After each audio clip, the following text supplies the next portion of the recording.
Hello, everyone. So Doada, and welcome to the second Plurilingual Lab speaker series this fall. I'm your host, Aisha Barise. I'm a PhD student in Educational Studies and Language Acquisition at McGill University. I would like to begin with my sincerest gratitude and appreciation to the Center for the Study of Learning and Performance for kindly sponsoring this speaker series, and the Belonging, Identity, Language, Diversity Research Group, and McGill's Faculty of Education for the support of this event. To begin, I would like to acknowledge the diverse Indigenous peoples whose presence mark the territory of Turtle Island, also known as Canada, where peoples of the world gather today. It is important to acknowledge the detrimental effects that settler colonialism has had on Indigenous people to this day, and how we can commit to support the Indigenous people of Turtle Island. I live in Choctaw, also known as Montreal, which is historically known as a gathering place for many First Nations. I acknowledge the Indigenous peoples of this land, including the Haudenosaunee, Anishinaabe, and Anishinaabeg nations. I would like to invite you to acknowledge the lands of the Indigenous peoples where you are today, and if you'd like, you can include this in the chat. I would also like to invite you to think about our commitment to respect, support, and advance the traditions, languages, and cultures of the Indigenous peoples around the world, and the actions that we can take as a part of reconciliation efforts. This speaker series event is a panel presentation of the book launch, Activating Linguistic and Cultural Diversity in the Classroom. In this panel presentation, the four co-editors will introduce the volume and discuss pedagogical innovations and research directions that can assist language educators and researchers to reflect on the implications of achieving sustainable change in education. It is my great pleasure to introduce our speaker series panelists today. Dr. Enrique Picardo is a professor of applied linguistics and language education at the Ontario Institute for Studies in Education and at the University of Toronto, and the director of the Center for Educational Research in Languages and Literacies. Her research spans language teaching, approaches and curricula, multi and plurilingualism, creativity, and complexity in language education. And Dr. J.F. Lawrence is an associate professor in applied linguistics and English language teaching, learning at York University.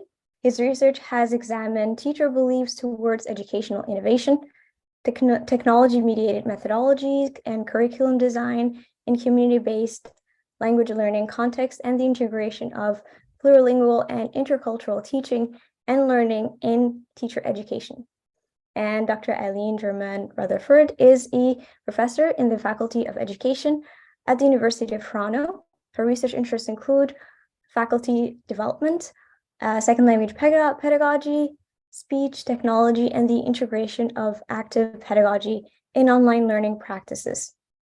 And Dr. Angelica Galante is an assistant professor in language education at McGill University and the director of the Plurilingual Lab. Her research interests include the language curriculum and pedagogy in multilingual settings, plurilingual and pluricultural competence, and social factors in language, in second language development. Before we get started, a quick reminder of the Zoom etiquette. Please remember to keep your video and sound off during the talk. Reactions are welcome, such as the clapping and thumbs up features. Please note that this talk is being recorded and will be available on the Plurilingual Lab YouTube channel. After the talk, we will be having a 30-minute discussion, which will be moderated by my colleague, Li Peng. At this time, you're welcome to post your questions in the chat and to unmute yourself to ask a question, however, only during the question period, the discussion session. And we will be also having a raffle, and we will that will be led by my colleague Hannah Kim. So we will have more discussion on that, and that covers it. I now ask everybody to turn off their video and sound off. And thank you so much. Without further ado, I give the floor to Dr. Galante to start sharing your screen. Excellent. Thank you so much, Aisha. Muito obrigada. Eu estou muito feliz de estar aqui hoje. Então, a gente vai conversar um pouquinho sobre o lançamento desse livro chamado Activating Linguistic and Cultural Diversity in the Language Classroom. So without much further ado, let's dig into the outline. So during the presentation, you're going to be introduced to the book. Then we are going to talk a little bit about the theoretical frameworks that we have used to not only write the book, but also develop the research. The book is actually one product of a research project that we have done.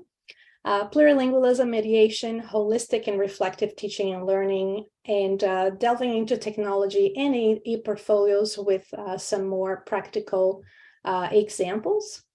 Action-oriented scenarios for pedagogical change and future directions, focusing on interconnectedness of language and culture. So to start, the vision of this book stemmed from the increasing presence of plurality in local and global communities, which has resulted in a diversity of identities, ideas, ways of knowing, and communicative interactions. As we have seen here in the chat, people are using different languages. They are located in different places. So communication using different languages and interacting with people from different cultural backgrounds is something that is normal. Many people communicate in these languages. Teaching languages nowadays is not the same as teaching languages 10 years ago, 5 years ago, or even 2 years ago in pre-pandemic times.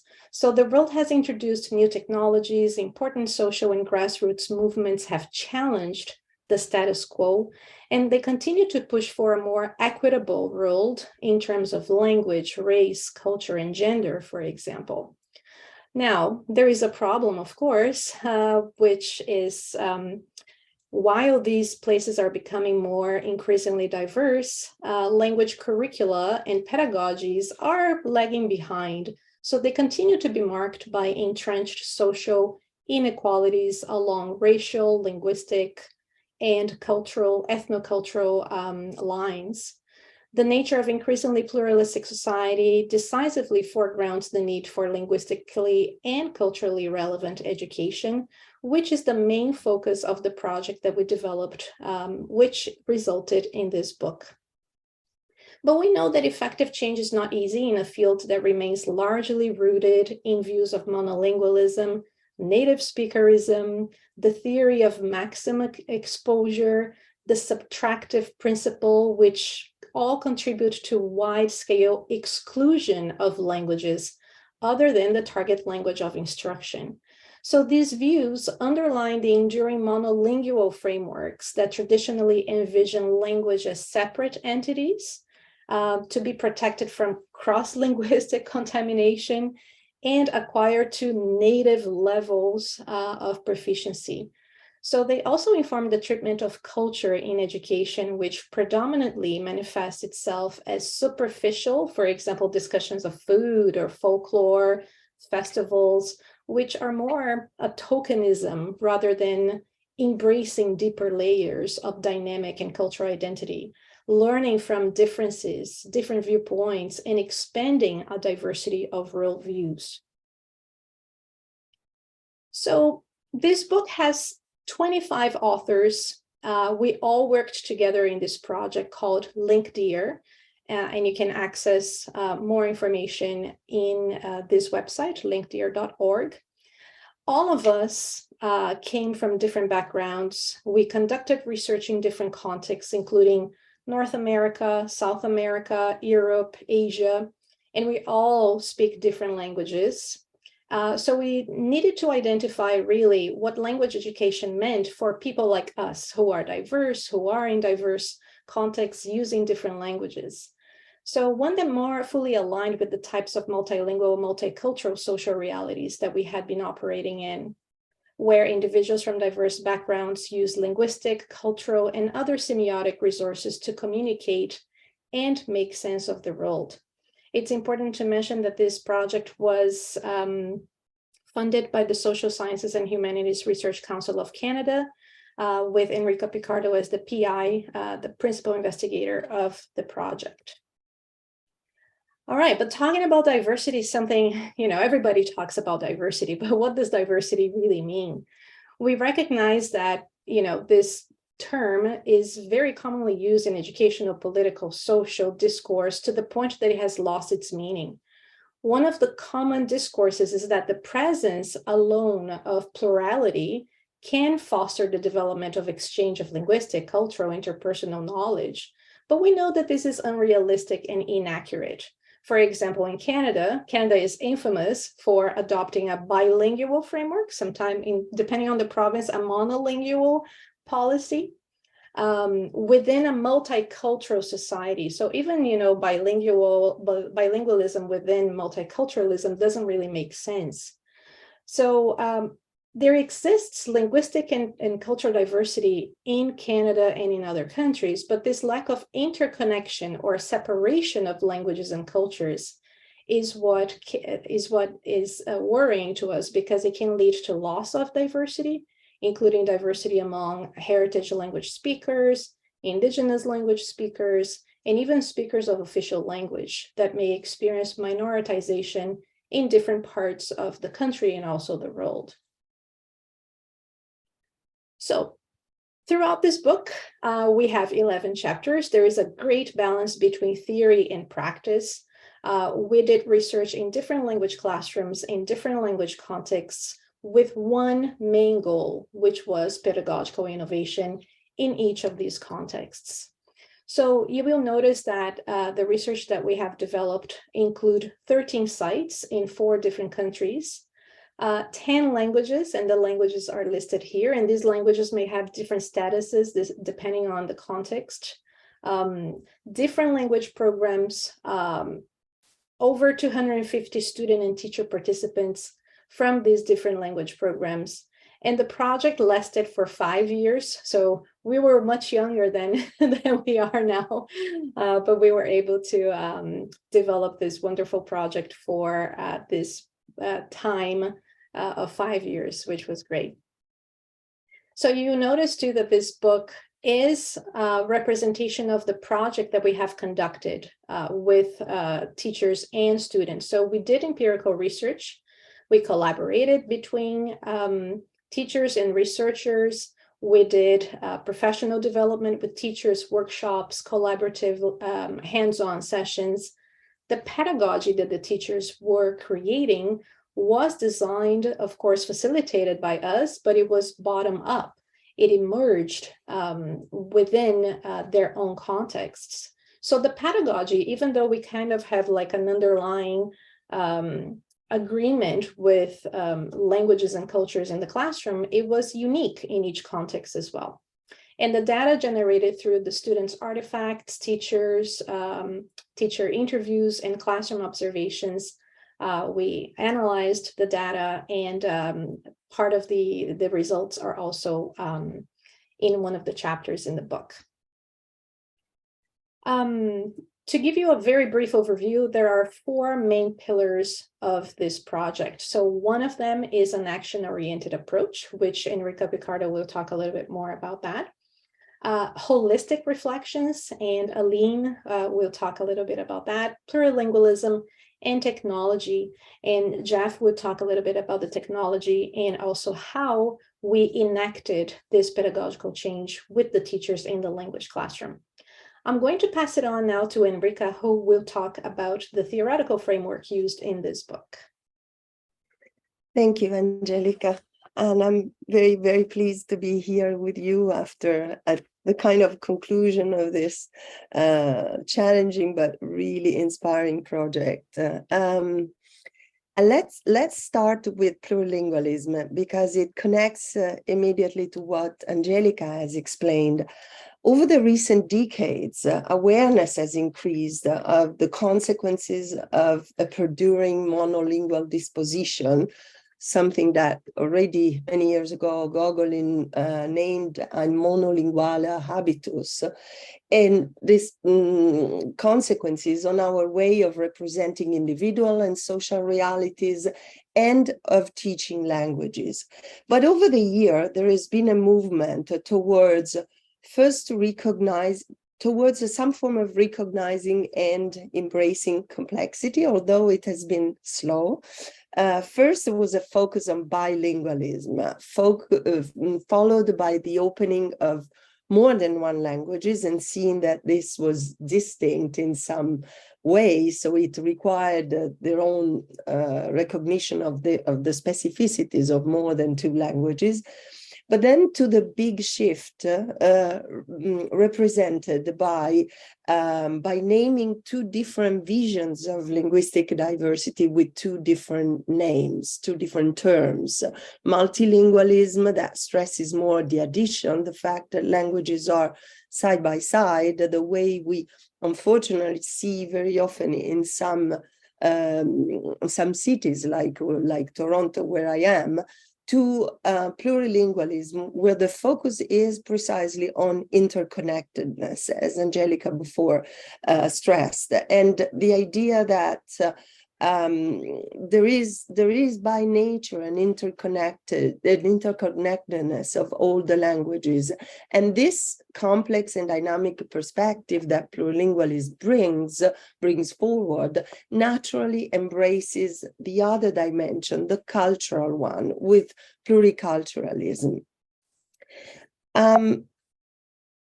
Sorry. Okay, can you go on, Angelica? Sorry, I was trying to move the slide. I forgot that we are, okay.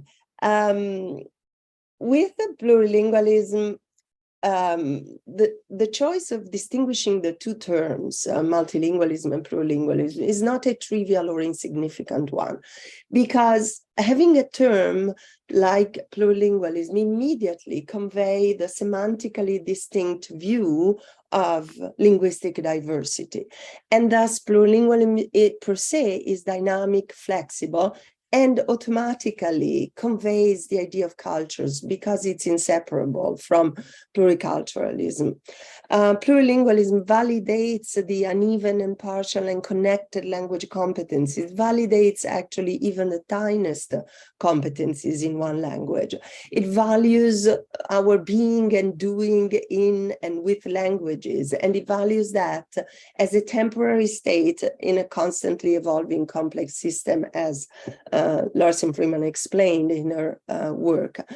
Adopting a plurilingual perspective thus brings immediately an awareness of being in a process, and this process is by nature fluid and magmatic, and therefore it opens up to possibilities or relationship with all languages, cultures, and with the phenomenon of language and culture in its own entity, not just with the different languages, but with what is a language, with the idea of a language.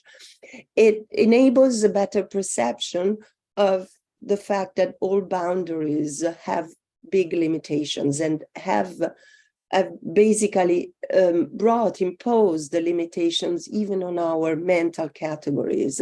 And therefore, by contrast, it helps us to value the in-between spaces, which are so powerful and so fertile. Plurilingualism, by this kind of vision, requires mediation at different levels, at the personal, the social, cognitive, cultural level. And this is expressed all the time that we use languages because we mediate communication, we mediate the text and concepts. And by doing that, we also build on our plurilingual and pluricultural repertoire. We build on them and we further develop them. Next, please. Yes, no, next slide. Yes, correct. So this mediation perspective stresses the dynamic nature of language.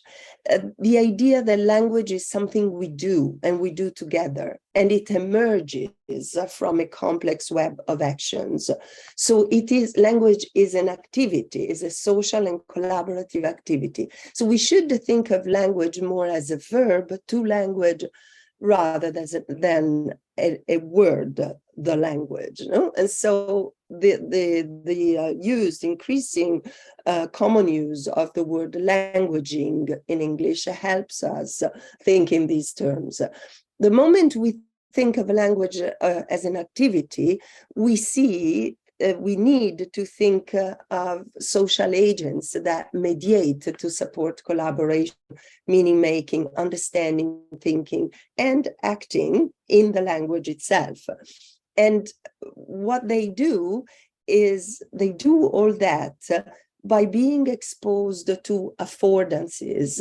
And in a sense, it's a two-way process because they are more exposed to affordances with plurilingualism and vice versa. They see more the affordances on which they are going to act.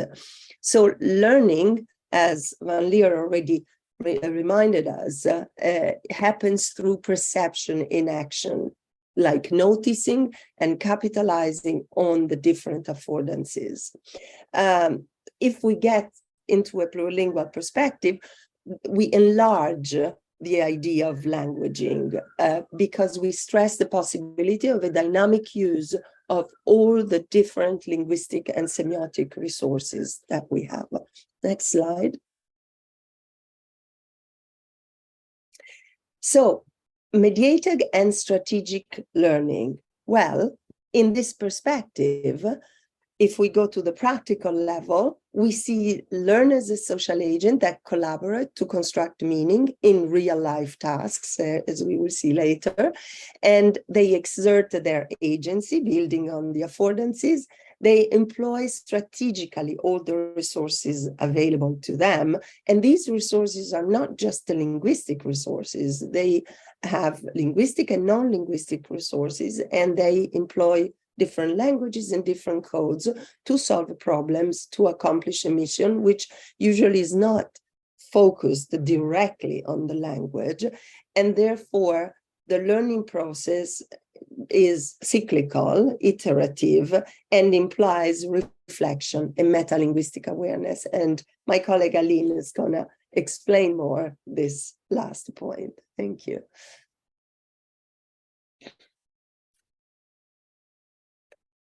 Yes, bonjour, bonjour à tous, et c'est un plaisir donc d'être avec vous et de partager donc cette présentation avec vous tous. I don't know if actually my camera shows up or not, but never mind. You can just hear me. Yes, it shows. It shows. Okay, wonderful. Thank you. So yes, as Angelica and Enrica said, the Lingdia project is really grounded in a holistic and humanistic tradition in language education. So here we're going to go a little further into our theoretical framework by examining the meaning of holistic and humanistic education in relation to various theories, from the neuroscientific and psychological approaches to sociolinguistic and sociocognitive approaches, which are theories which highlight the links between cognition, body, mind, spirit, and emotion in education, and of course in language learning from those different perspectives. So for neurolinguistics, well, it stresses the non-duality between body and mind. The body plays a crucial role in modulating the mind. And if we look at the work of several researchers, but Damasio's work, for instance, it shows well that our organic biological regulations, such as feelings, emotions, are at the heart of human thought, meaning, rationality, motivation, interest, and values. If we look at a psychological perspective, well, learning is rooted in concrete experiences. So concrete and meaningful experiences, bodily actions, self-reflection, emotions, feelings, all promote better understanding and the acquisition of new knowledge. And from a socio-cognitive perspective, well, if I quote Frank, individual minds and cognitive processes are also shaped by social cultural structures and practices. I mean, we all know Vygotsky's work, and he highlights the key role of conversation between individuals as the basis of language and thought development. So all these theories are well established, well researched. They've all shown the benefits of a holistic approach in education for many years. However, holistic approaches in language education are still only present in the curriculum to a very limited extent. And this may be due to the fragmentation of these theoretical frameworks, which is maybe explained by the different historical context of these theories, or maybe due to the traditional gap between theory and variation in implementation, theory and practice, which lead teachers maybe their uncertainty about appropriate ways to implement holistic approach in their own classroom. And in the majority of cases, current language teaching programs and classroom practices continue to adopt a non-holistic underlying perspective instead of settling for one or two of the theoretical components, for instance, focusing maybe only on the cognitive aspects of language learning without taking into account, for instance, affective aspects or the community-based experiences, or just focusing only on a community approach without really bringing the metacognitive reflections, which is so important in the learning process. So the next slide, please. So stressing the importance of community, collaboration, reflection in language pedagogy, we also explored several integrative models of language learning. For instance, a global education model with a holistic approach which marries together the cognitive aspects of learning with community, emotions, body experiences.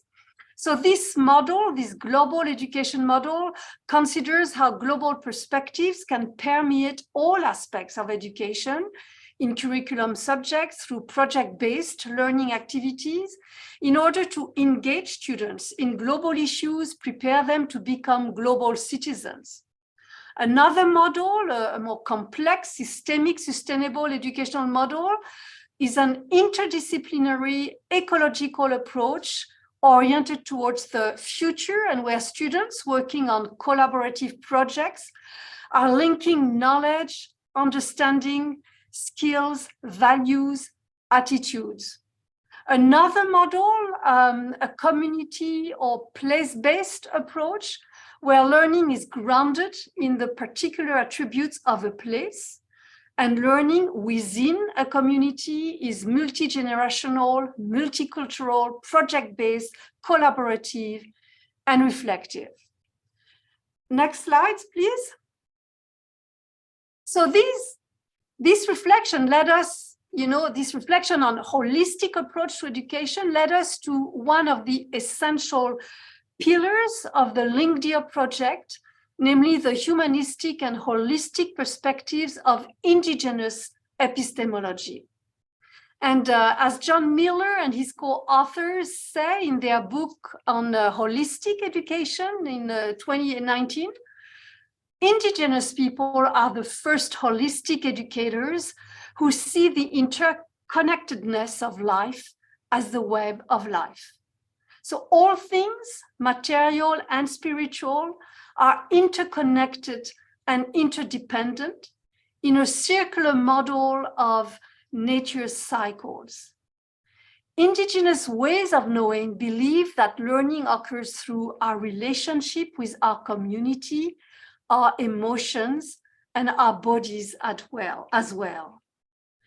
Next slides, please. So the LINGDEAR pedagogical framework is therefore strongly informed by Indigenous Epistemology, where teaching and learning are organized through each of the circle quadrant, from mind to values and spirit, to emotions, to body, and where the central part of the medicine wheel that is presented here, to which all learning is convergent, is at the heart of the learner's identity and spiritual construction, to quote the Anishinaabe elder Lilian Pitawanakwat.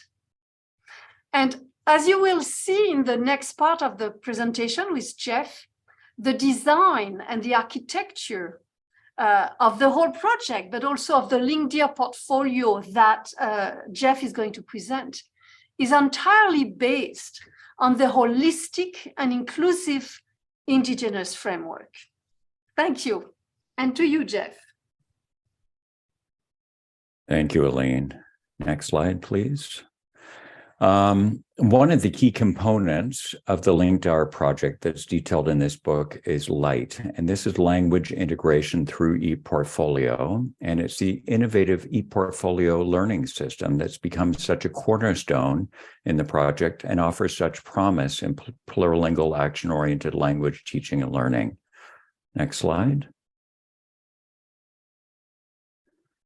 In chapter 4, we have 2 chapters in the book that detail the development and evolution of LIGHT.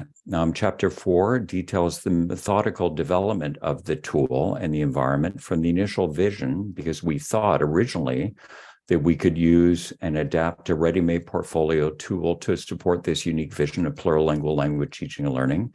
But we soon realized that we needed to follow a grassroots iterative design process to develop an interactive, holistic online learning environment.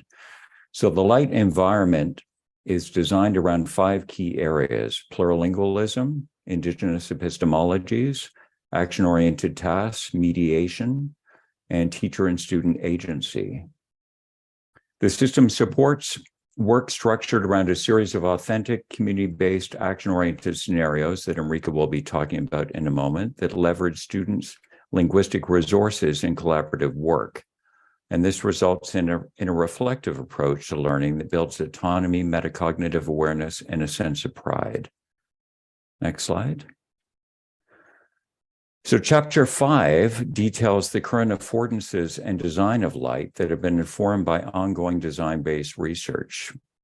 And LIGHT has different but interconnected areas, and each is designed with a specific focus that allows learners to work, reflect, and progress through their portfolio experience.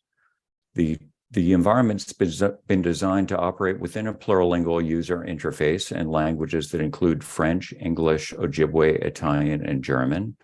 And here is a snapshot of the main features. So on your left, you see number 1, the action-oriented scenarios. So this is where learners can select and work through a series of plurilingual action-oriented tasks and activities that really create the fundamental dimension of this pedagogy.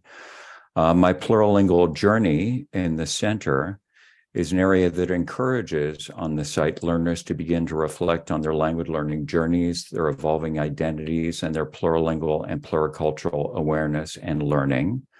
And when they complete a scenario, learners are encouraged to answer a set of holistic reflection questions. This is on the right, number 3. And through this, they can build metacognitive skills and awareness. And then students also complete a series of level checks, and this is area number 4 on the lower right corner, that are often performed before and after the completion of a scenario. And this results in a radar chart. And this radar chart took quite a long time for us to develop, but it is a really cool tool that documents students' competency development in languages they're focusing on, different competencies within those languages and those dimensions. And it really functions as a plurilingual reflective self-assessment tool. Next slide, please. So the research process has been key to this whole project and to the development of LIGHT. And we've used an iterative sort of design-based research process to fuel the project and the tool and LIGHT, the environment. And the research has included focus groups with students, interviews with teachers, pre and post surveys, classroom observations. The process has allowed the research team to implement teacher and student feedback to make continual improvements to Light and to the user experience. And this has been key in the development of this online e-portfolio system. And we've also used it to create training materials, teacher resources, case studies, and examples of students' work. So I'll turn it over to you now, Enrica, to talk more about the action-oriented scenarios.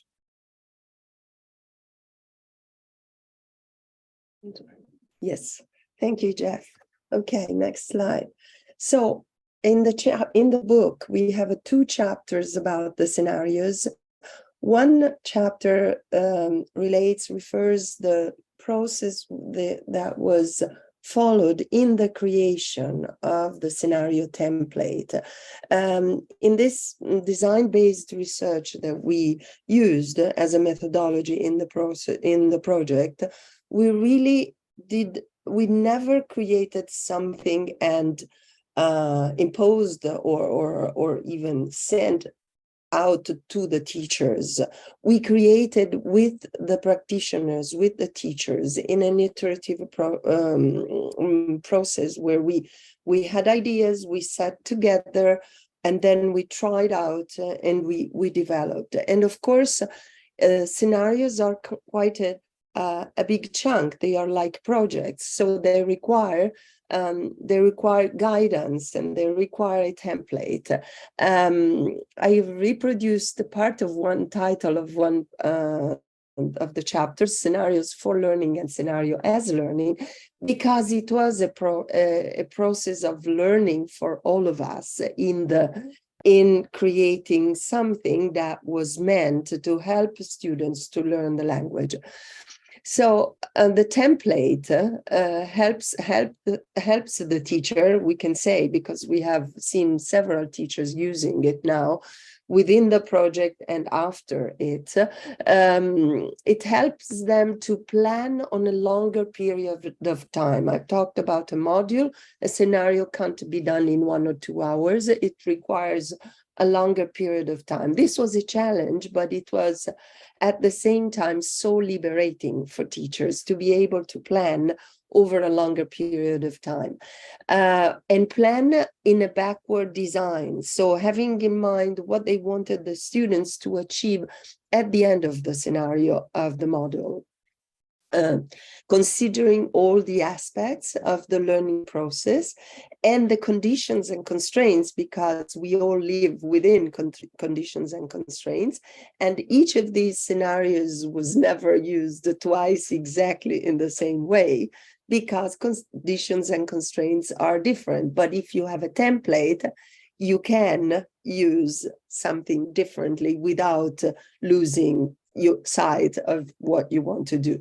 The CFR descriptors were very useful in this project because they help the teachers to design their learning objectives and guide the process of learning and teachers and being shared with the students all the way from the beginning to the assessment phase.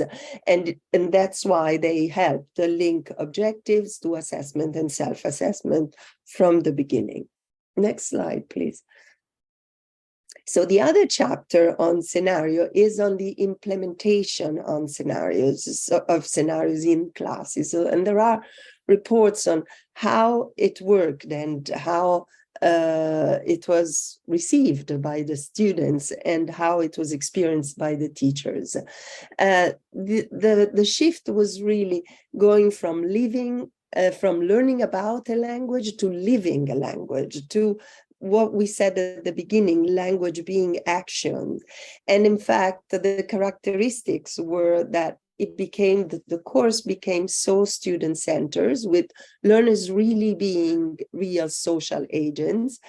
It became authentic and meaning-focused because they became increasingly aware of the goals within the social action, which was realistic, which was something that could be done outside of the class as well, was part of the real life. Learning by doing was the driving force. They had to complete real life tasks, and not just the final culminating task, but also the steps, the subtasks to arrive to accomplish, to complete the final culminating task were kind of mini tasks themselves and were real life oriented. As Aline well explained, it was a holistic learning because they really activated everything, the linguistic, the non-linguistic competence, but beyond that, their own being, their own personality, emotions, and culture, etc. And what is interesting is that the quality of the language was always there. This idea of a circular development of competencies through the communicative linguistic activities and not just staying at the same level. That was also one of the ideas that informed the scenario work. Next slide, please. Yeah, here are just some other images of scenarios as we have developed in Light, the way the students see them, but then for the teachers, there is maybe a less fancy, less full of images, but very, very substantial guidance with documents. So scenarios are a way really to put in practice plurilingual, mediated, and strategic learning. And these action-oriented tasks and scenario created the conditions for the learners to manage their own learning process by constructing and reconstructing language and concepts through mediated social interaction. So it's really when I was talking about affordances before, it's the idea of providing all the conditions and making a landscape of affordances possible for students to build upon them in a mediated way. Next slide. This is just, we have a chapter on the data, the results from the data, and this is just one little point that shows how the discussion of the teachers was more on opportunities than challenges. I mean, challenges was more often on time constraints or technological aspects, or sometimes not being so confident with certain concepts, but the opportunities and the successes were very focused. The idea of flexibility, implemented and adapted scenarios in different ways. So agency of the teachers, not just agency of the students.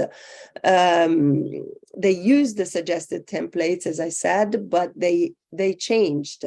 And by doing that, they also gained knowledge about the action-oriented approach and agency of the students in a specular way, because the students became more autonomous and collaborated thanks to the authenticity of the task as well. Plurilingualism was another point stressed, with the idea of using the various linguistic resources that students had that very often had remained silent until that moment. And when we say linguistic resources, we don't just mean other languages that they knew, or not just heritage languages, but also dialects, also variations of the same language. There was a process that the teachers noticed of awareness, raising awareness of the student language, like they were more aware of their own linguistic repertoire. Pluriculturalism, as I said at the beginning, went hand in hand with plurilingualism. Again, they were more aware of cultural diversity in the class, both the teachers and the students, and this fostered the creativity by the language learner at all levels: creativity in the artifacts, creativity in the use of language, etc., etc.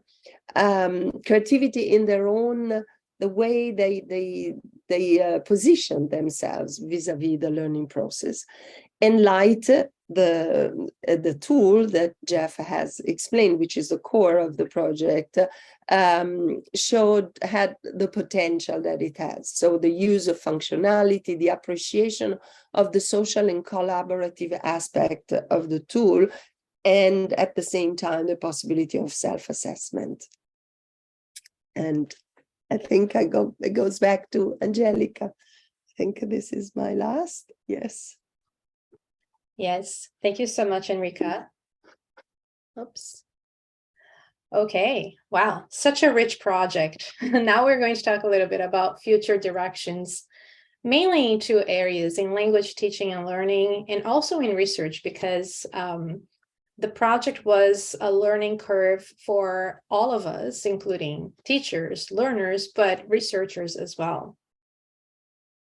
So to start, in language teaching and learning, some of the key concepts that we have is that language cannot be separated from culture, and the presence of complex identities and repertoires must be actively and consistently attended to in language education, as the presence of diversity alone does not guarantee productive cultural exchange or linguistic development.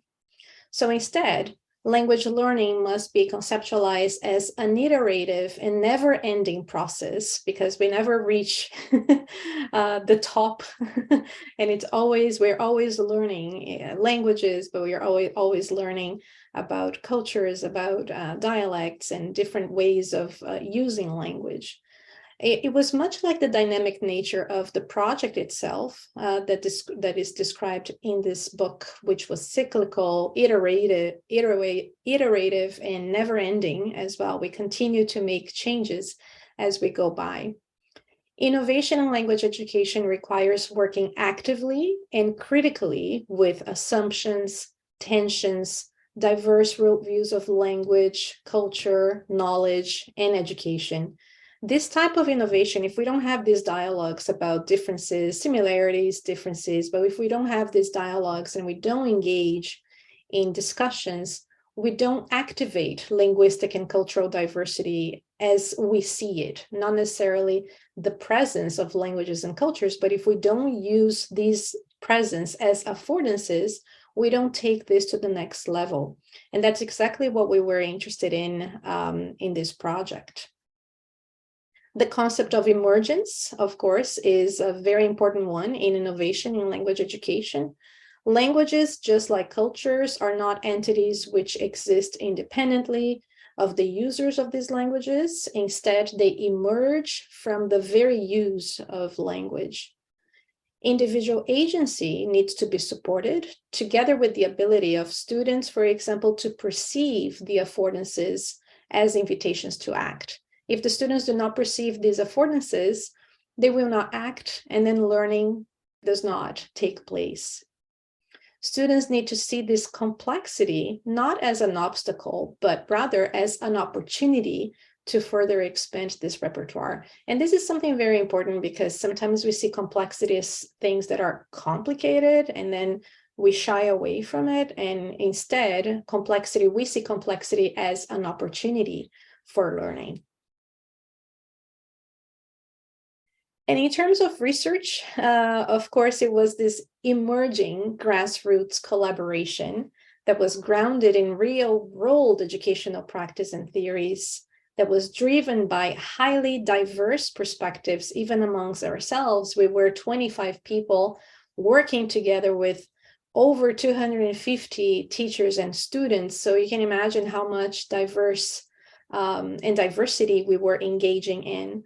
But it was exactly this diversity and engaging in these different views, epistemologies, etc., that fueled transformative practice and transformative thinking also in this project. Throughout the project, we collaborated in different languages.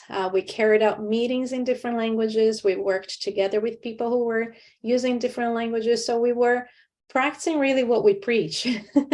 So we all have a plurilingual potential to use different languages, to use different dialects, and we were activating all these linguistic and cultural resources as we were engaging in the research project.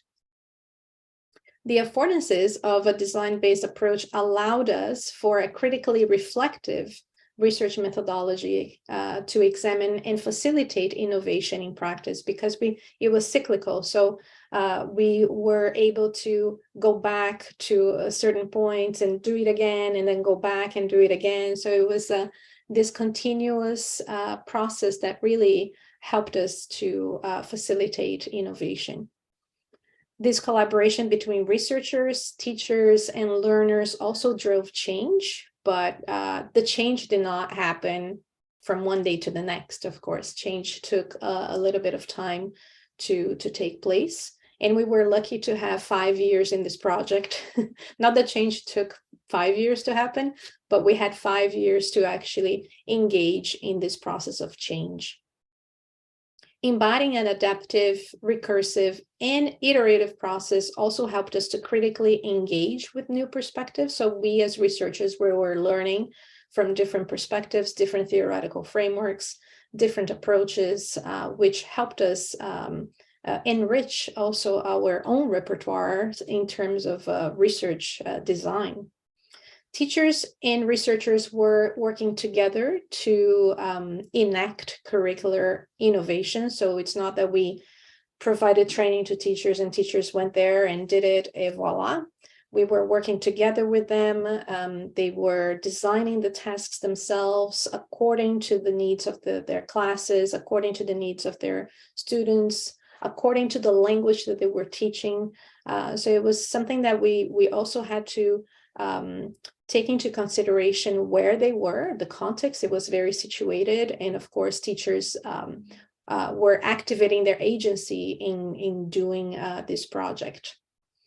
Now, engaging in teacher research collaboration is not easy, and it's much needed in language education, especially because we have so many theories, and it's always important to work together with the teachers to enact these theories, but also whatever they are doing in the classroom can inform the theories that we are working with. So this iterative process is something very important. And for us, it's very, very important to work with the teachers and listen to the teachers and the students so that they can inform research practices and theoretical ideas as well. So finally, here is a big overview of what the book has. By reading all the chapters, you'll be able to see how plurilingualism is enacted in real life teaching and learning, how plurilingual and pluricultural competence can be harnessed in the language classroom, how collaboration and reflection can be done from a humanistic approach, how technology can actually be used to put this all together and get students and teachers to engage in reflecting on their own learning. There are several practical examples. There have been challenges, of course, but lots of opportunities as well, and you'll be able to read them all when you read the chapters. And most importantly, the results of the research with the teachers and learners. I would like to end this by saying miigwech, obrigada, muchas gracias, merci beaucoup, grazie, danke, thank you. And this book is dedicated to Tim Goodyear, who was part of this project, and we owe him a lot of the learnings that we have had in this book. And I'd like to read a final quote. I think we have a little bit of time from the book at the very end in the conclusion. Okay, so here we go. This book has outlined an original emerging reconceptualization of language teaching and learning, an action-oriented and plurilingual approach that actively values and builds on learners' and educators' lived experiences with language, culture, identity, and community. This dynamic, holistic, and technology-mediated approach supports inclusive and decolonize language education practices by enabling learners to critically reflect on and engage with difference. A critical engagement with diversity and otherness is fundamental in recognizing and responding to the recurring social, linguistic, cultural, and racial inequalities entrenched in multicultural societies. And I'll stop here. Thank you very much. And I think we can open now for questions. Thank you. Thank you so much, Dr. Galante, and all of the 4 panelists for this wonderful presentation. I invite my colleague Li Peng to moderate the discussion session.